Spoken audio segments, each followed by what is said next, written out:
ನಮಸ್ಕಾರ. ಎಲ್ಲರಿಗೂ ಶಿಕ್ಷಕರ ದಿನಾಚರಣೆಯ ಶುಭಾಶಯಗಳು. ನಾನು ಆಡುವಂತಹ ಈ ಮಾತುಗಳನ್ನು ಕಲಿಸಿದಂಥ ಎಲ್ಲ ಗುರುಗಳಿಗೆ ಹಾಗೂ ಶಿಕ್ಷಕರಿಗೆ ನನ್ನ ನಮನಗಳು.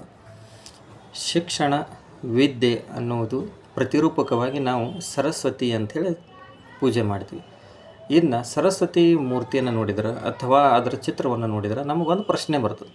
ಸರಸ್ವತಿಯನ್ನು ಹಿಂಗೆ ಯಾಕೆ ಚಿತ್ರ ತೆಗೆದಾರೆ ಅಥವಾ ಮೂರ್ತಿಯನ್ನು ಹಿಂಗೆ ಯಾಕೆ ಮಾಡಿದ್ದಾರೆ, 4 ಕೈ ಯಾಕೆ ಹಚ್ಚಿದ್ದಾರೆ, ಕೈ ಒಳಗೆ ಒಂದು ವೀಣೆಯನ್ನು ಯಾಕೆ ಕೊಟ್ಟಿದ್ದಾರೆ, ಇವೆಲ್ಲ ಪ್ರಶ್ನೆಗಳು ನಮಗೆ ಮೂಡುವುದು ಸಹಜ.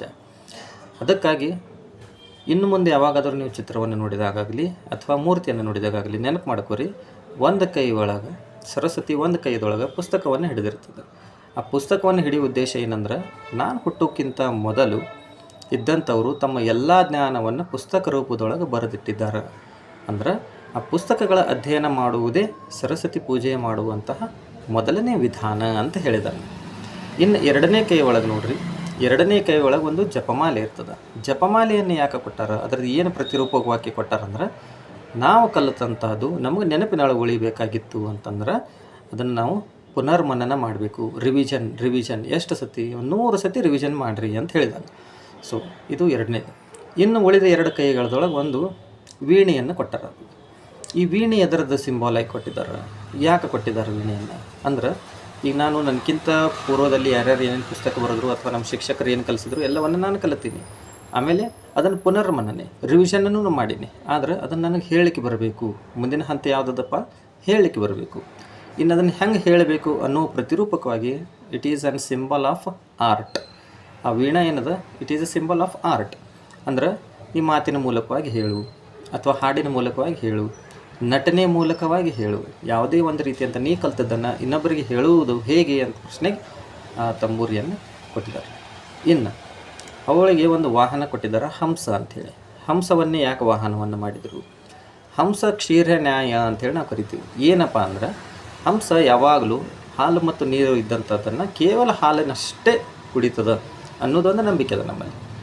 ಅಂದ್ರೆ ಏನದ ಜಗತ್ತಿನಾಗ, ಅದು ಒಳ್ಳೆಯದನ್ನಷ್ಟೇ ನೀ ತಗೋ, ಒಳ್ಳೆಯದನ್ನಷ್ಟೇ ನೀ ಮಾತನಾಡು, ಕೆಟ್ಟದ್ದೇನದ ಅದನ್ನು ಬಿಟ್ಟು ಬಿಡು, ಅದ್ರ ಬಗ್ಗೆ ತಲೆ ಕೆಡಿಸ್ಕೊಳ್ಳಿಕ್ಕೆ ಹೋಗಬೇಡ. ಸೊ ಇದರ ಪ್ರತಿರೂಪಕವಾಗಿ ಹಂಸವನ್ನು ಅಲ್ಲಿ ತೋರಿಸ್ಯಾರ. ಮತ್ತು ಈಗ ನವಿಲು ಚಿತ್ರ ತೆಗಿತಾರಲ್ರಿ, ನವಿಲೂ ಇರ್ತದಲ್ರಿ ಅಂತಂದ್ರೆ, ರಾಜಾ ರವಿವರ್ಮ ಅಂಥೇಳಿ ಏನೋ ಚಿತ್ರಕಾರಿದ್ರು. ಅವ್ರು ಏನು ಮಾಡಿದ್ರಪ್ಪ ಅಂತಂದ್ರೆ, ಕಲಿಯುವಿಕೆ ಅನ್ನೋದು 1000 ಥರ ಅದ, 1000 ರೀತಿಯೊಳಗೆ ನೀ ಕಲಿಬೋದು, ವಿಷಯಗಳು 1000 ಅನ್ನೋ ಉದ್ದೇಶದನ್ನು ಪ್ರತಿರೂಪಕವಾಗಿ ಆ ನವಿಲುಗರಿಗಳ ಮೇಲೆ ಏನದು 1000 ಕಣ್ಣುಗಳಿರ್ತಾವೆ, ಹಂಗೆ ನೀ 1000 ವಿಷಯಗಳನ್ನು ಕಲಿಬೇಕು ಅನ್ನೋ ಉದ್ದೇಶದಿಂದಾಗಿ ನವಿಲಿನ ಚಿತ್ರವನ್ನು ತೆಗಿತಾರೆ. ವಿದ್ಯೆಯನ್ನು ಹೇಗೆ ಕಲಿಬೇಕು ಮತ್ತು ಕಲಿತಿದ್ದನ್ನು ನೀವು ಇನ್ನೊಬ್ಬರಿಗೆ ಹೇಗೆ ಕಲಿಸ್ತೀರಿ ಅನ್ನೋದನ್ನು ಎಲ್ಲವನ್ನು ಪ್ರತಿರೂಪಕವಾಗಿ ಸರಸ್ವತಿ ಮೂರ್ತಿಯನ್ನು ಚಿತ್ರಿಸಿದ್ದಾರೆ ಅಥವಾ ಕೆತ್ತಿದ್ದಾರೆ. ಅಂದರೆ ಇನ್ನು ಒಬ್ಬ ಶಿಕ್ಷಕನಿಗೆ ಮುಖ್ಯವಾಗಿ ಬೇಕಾಗಿದ್ದಂಥದ್ದು ಕಲಿಯುವಂತಹ ಮನಸ್ಸು, ಆಮೇಲೆ ಕಲಿಸುವಂತಹ ಗುಣ. ಇವೆರಡೂ ಇದ್ದರೆ ಮಾತ್ರ ಒಬ್ಬ ಶಿಕ್ಷಕ ತಯಾರಾಗ್ತಾನೆ. ಒಂದು ಸಣ್ಣದಾದಂತಹ ಒಂದು ಉದಾಹರಣೆಯನ್ನು ಹೇಳ್ತೀನಿ.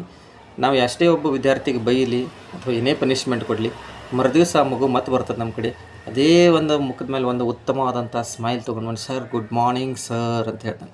ಸೊ ಆ ಒಂದು ಮುಗ್ಧತೆ, ಆ ಒಂದು ಸರಳತೆಯನ್ನು ನಾವು ಕಲಿಯೋಣ. ಅದೇ ರೀತಿಯಾಗಿ ನಾವು ಅವ್ರಿಗೆ ಇನ್ನೊಂದು ಹೊಸ ವಿಷಯಗಳನ್ನು ಅವ್ರಿಗೆ ಕಲಿಸೋಣ ಅಂತ ಹೇಳ್ತಾ ಇಲ್ಲಿವರೆಗೆ ನನ್ನ ಮಾತುಗಳನ್ನು ಆಲಿಸಿದ್ದಕ್ಕಾಗಿ ತಮ್ಮೆಲ್ಲರಿಗೂ